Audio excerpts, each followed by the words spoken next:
Hey, how's it going guys? I'm Dom and welcome back to my channel. In today's video, I wanted to try something a little different. I wanted to make a vlog and there's a lot to talk about in this vlog, starting with the fact that I've moved back to the Apple ecosystem after a 2-year break. Now, the whole idea of the 2-year break was so that I experience more of an open ecosystem, something I tend to call it. It's because I'm not committing to using one platform, which in the past was Apple. I decided to use Android, I decided to use Windows, I decided to use Chrome OS, I decided to use Linux, and yeah, a whole bunch of other products and other brands to see if I can use them together in their own sort of open ecosystem.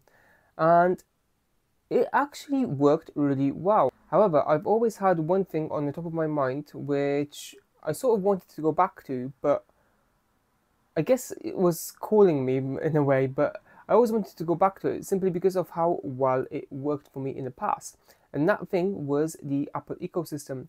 So when my computer, which is something that is really close to me because I built it myself and I've repaired it, I've done all sorts of upgrades on it and that type of stuff, was starting to show its age, starting with one of my hard drives starting to make a knocking sound, which wouldn't be a massive issue because I've only used that hard drive as a sort of secondary storage location. Most of it was all solid state drives. But the computer itself was starting to slow down, was starting to show its age. So I thought, okay, I'm going to get a MacBook. And that's something that I've been thinking of doing for a long time. And I've got an M1 MacBook Air, which I think I got at the end of November. And it was a pretty decent pay monthly price. I think it was something like £19 a month with Sky, which is a broadband provider here in the UK. So I thought to myself, do you know what? £19 a month, I can pay that. Yeah, let's give it a go. And before I knew it, I also decided to upgrade my mobile phone contract to an iPhone 14 Pro Max, which I can't remember the exact deal, but it was a pretty decent deal with my network provider. I also decided to get a Apple Watch and I decided to get some second generation AirPods Pro. And by the way, can I just say the AirPods Pro second generation are absolutely phenomenal. I mean, I've tested a lot of wireless earbuds on my channel over the last couple of years, but I honestly love these earbuds. Now, the Apple Watch I got happened to be just a second-hand Apple Watch SE 44mm, which I picked up for around £120 from CEX or KEX, I'm not sure how you pronounce it. If you guys know, or if there's someone out there that works in that shop, let me know how you pronounce it in the comments. But anyway, it was a pretty decent condition. I wasn't going in there to buy anything, I was just having a look to kill some time. And I seen that in the window. I thought, you know what, I'm going to get that Apple Watch. And it's a pretty decent watch. I mean, it was condition B, which is a sort of mid condition, and it barely had any scratches on it. Battery percentage, or the battery health percentage to be exact, was 92%, which to me is really good. On top of that, you also have a 2-year warranty with the shop, which I think is phenomenal. Now, I am not advertising for that brand at all. I'm just saying why I decided to go for it.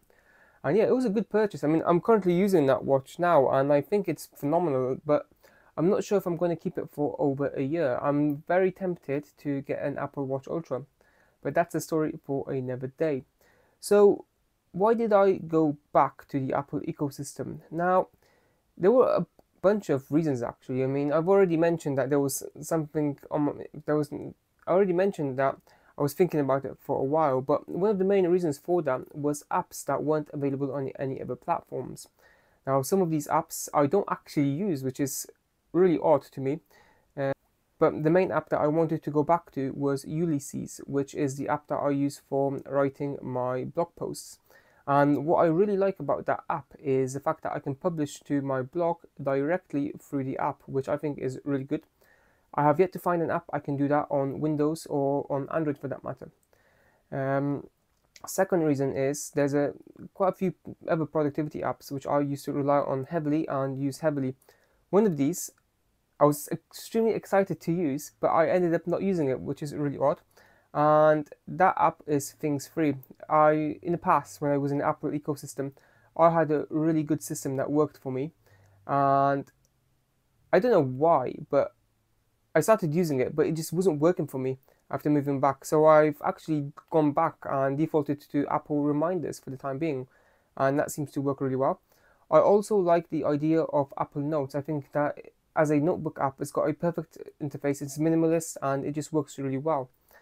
Um, Other than that, there are other apps that I used to use quite a lot, such as Fantastical, which I think is great, although that's another app that I'm not currently using. And the reason for that is because I started using the Notion calendar, which was previously known as Cron.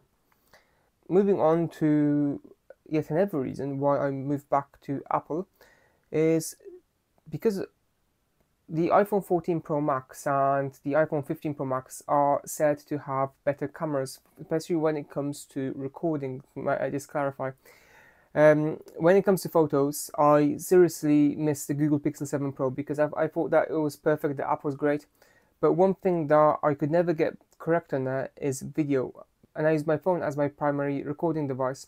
I just find it that the video quality is a little bit better on the iPhone 14 Pro Max, especially if you are comparing them on a high resolution screen. But that's not to say that the video on the Pixel 7 Pro is bad.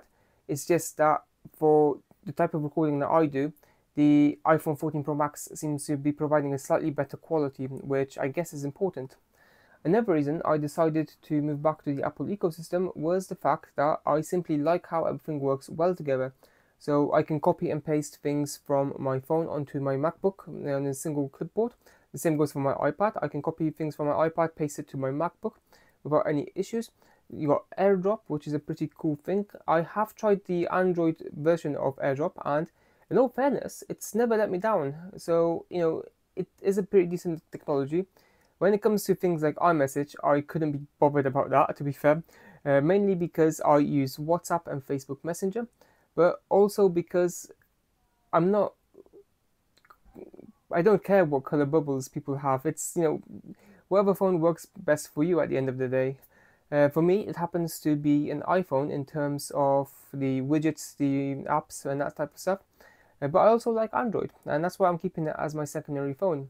And with that in mind, I also absolutely adore the automations you can do with the help of the Shortcuts app, something I'm going to be making a lot more content on in the future. But yeah, other than that, that's it from me in this video. If you like this form of video, hit the thumbs up and let me know in the comments. But yeah, that's it from me. Till next time.